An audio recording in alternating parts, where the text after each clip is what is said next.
চলুন সরাসরি চলে যাই অধর্ষকের নাটকীয় তৃতীয় পর্বে। এমন একটা গল্প যেখানে প্রতারণা আর ক্ষমতার খেলা এমনভাবে পাল্টে যায় যে ভাবাই যায় না। কি সাংঘাতিক একটা কথা, তাই না? এই একটা লাইন দিয়েই কিন্তু পুরো গল্পের সুরটা বাঁধা হয়ে যায়। এখানে শিকারী আর শিকারের যে সীমারেখা, সেটা এতটাই ঝাপসা হয়ে যায় যে পুরো ব্যাপারটা আমাদের নতুন করে ভাবতে বাধ্য করে। তো গল্পের শুরুটা হচ্ছে ঠিক একটা সংকটময় পরিস্থিতি শেষ হওয়ার পর। আমাদের সামনে দুটো চরিত্র, শাহরিয়া আর তুবা। ওরা দুজন এইমাত্র একটা জঙ্গল থেকে, বলা যায় একটা ভয়ঙ্কর বিপদ থেকে পালিয়ে এসেছে। শহরের একটা মোড়ে এসে শাহরিয়া কিন্তু একদম নায়কের মতো একটা কাজ করতে চায়। ও তুবাকে বলে তার নিরাপত্তার জন্য দুজনের আলাদা হয়ে যাওয়াই ভালো, কারণ শাহরিয়ার নিজের কাছে তো টাকা পয়সা বা থাকার মতো কোনো জায়গা নেই। ও ভাবে এটাই ঠিক কাজ, কিন্তু ও যা ঘুণাক্ষরেও টের পায়নি তা হলো তুবার মাথায় তখন সম্পূর্ণ অন্য একটা ছক ঘুরছে। এই স্লাইডটা কিন্তু খুব ইন্টারেস্টিং। এখানে দুজনের ভাবনার মধ্যে আকাশ পাতাল তফাৎটা পরিষ্কার বোঝা যাচ্ছে। শাহরিয়া ভাবছে মেয়েটা চলে যেতে পেরে এত খুশি কেন হলো, ওর কাছে ব্যাপারটা একদমই অদ্ভুত লাগছে। আর অন্যদিকে আমরা যারা গল্পটা শুনছি তারা কিন্তু ধাঁধায় পড়ে যাই, তুবার এই অদ্ভুত আনন্দের কারণটা কি, ও আসলে কি ভাবছে। আর এরপরই ঘটে সেই ঘটনাটা। শাহরিয়া তাকিয়ে দেখে তুবার গাড়িটা চলে যাচ্ছে, আর তুবা একবারও পেছনে ফিরে তাকায় না। এই ছোট্ট একটা ব্যাপার, কিন্তু এটাই আসলে প্রথম বড় একটা সংকেত যে এখানে খুব বড় সড়ো একটা সমস্যা আছে। তো চলুন এবার গল্পের পরের অংশে যাই। দেখুন কি দারুণ একটা টুইস্ট। তুবা বাড়ি ফিরেছে, কিন্তু একজন অসহায় ভুক্তভোগী মেয়ে হিসেবে নয়, বরং সে ফিরেছে একজন শিকারী হিসেবে, যে নিজের ফাঁদটা পাতার জন্য পুরোপুরি তৈরি। বাড়িতে ফিরে তুবা কি করে? ওর বাবাকে একপাশে ডেকে নিয়ে পুরো ঘটনাটা খুলে বলে। ভাবুন একবার, ওর পরিবার তো এতদিন ধরে জানতো ও মেয়েটা নিখোঁজ। তারা যখন ওর মুখে আসল সত্যিটা শুনল, আর তার চেয়েও বড় কথা ওর ভয়ঙ্কর পরিকল্পনার কথা শুনল, তখন তারা তো একেবারে হতবাক।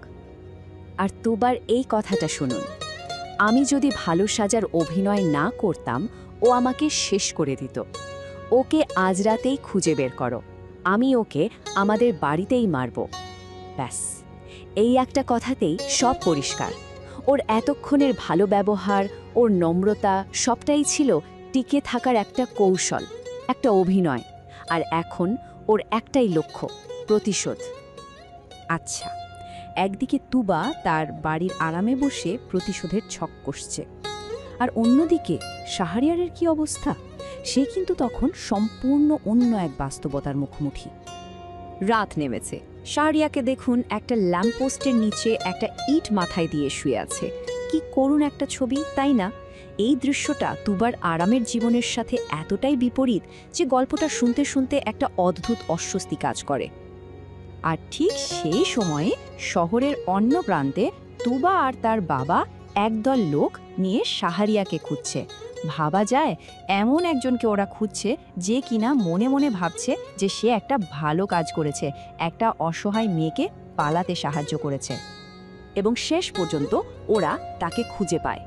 ফাঁদটা পাতা হয়ে গেছে। শাহরিয়াকে কি পরিমাণ মারধর করা হয়, তারপর ওকে উঠানোর একটা গাড়িতে ছুঁড়ে ফেলা হয়। বেচারা বুঝতেই পারে না হঠাৎ করে তার সাথে এসব কি হচ্ছে। এরপর শাহরিয়াকে নিয়ে যাওয়া হলে তুবার বাড়ির একটা গোপন ঘরে। তাকে সেখানে আটকে রাখা হয়। আর পরের দিন সকালে তার মুখোমুখি হয় তুবা, যে মেয়েটা কিছুক্ষণ আগেও তার বন্দী ছিল, সেই এখন তার ভাগ্য নির্ধারণ করবে। আর সেখানেই তুবা সবটা ফাঁস করে দেয়। ও বলে, আমি তোকে এখানে এনেছি, আমি তোকে উঠিয়ে নিয়ে এসেছি, আমি যা যা করেছি সব ছিল অভিনয়।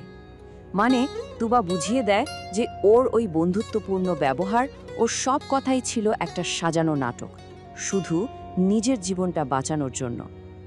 শুধু তাই না, তুবা ওকে বলে, তুই একটা পশু, তোর গায়ের রং যেমন কালো, তোর মন আরও বেশি কালো। এই কথাটা শোনার পর আর কোনো সন্দেহ থাকে না, এটা শুধু আর প্রতিশোধের ব্যাপার নেই, এটা এখন তীব্র ঘৃণার পর্যায়ে চলে গেছে। এরপর তুবা তার নির্যাতনের প্ল্যানটা জানায়।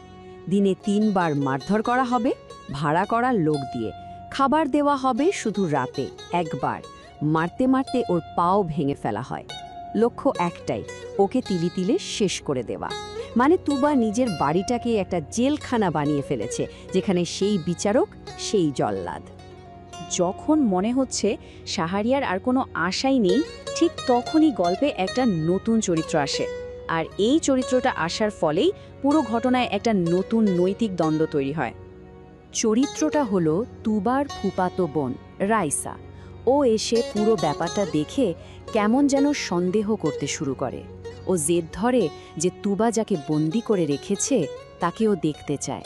রাইসার এই আগমনটা বলা যায় তুবার এই পার্শ্ববিক প্রতিশোধের দুনিয়ায় বাইরের একটা কণ্ঠস্বর, যা পুরো ঘটনাটাকেই প্রশ্নবিদ্ধ করে। এখানেই দুজনের মধ্যে মূল সংঘাতটা বাধে। তুবার কাছে শাহরিয়া একটা জানোয়ার, যাকে অত্যাচার করে মেরে ফেলাই উচিত। কিন্তু রাইসা প্রশ্ন তোলে, ও তো আসলে তোর সাথে কিছু করেনি।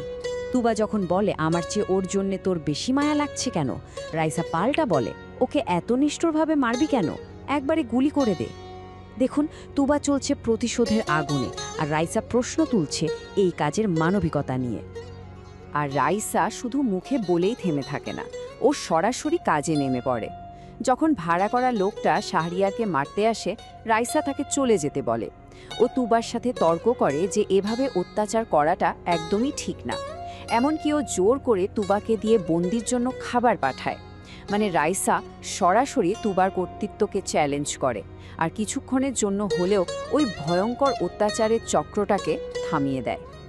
আর ঠিক এখানেই এই টানটান উত্তেজনার মুহূর্তে এসে গল্পটা শেষ হয়।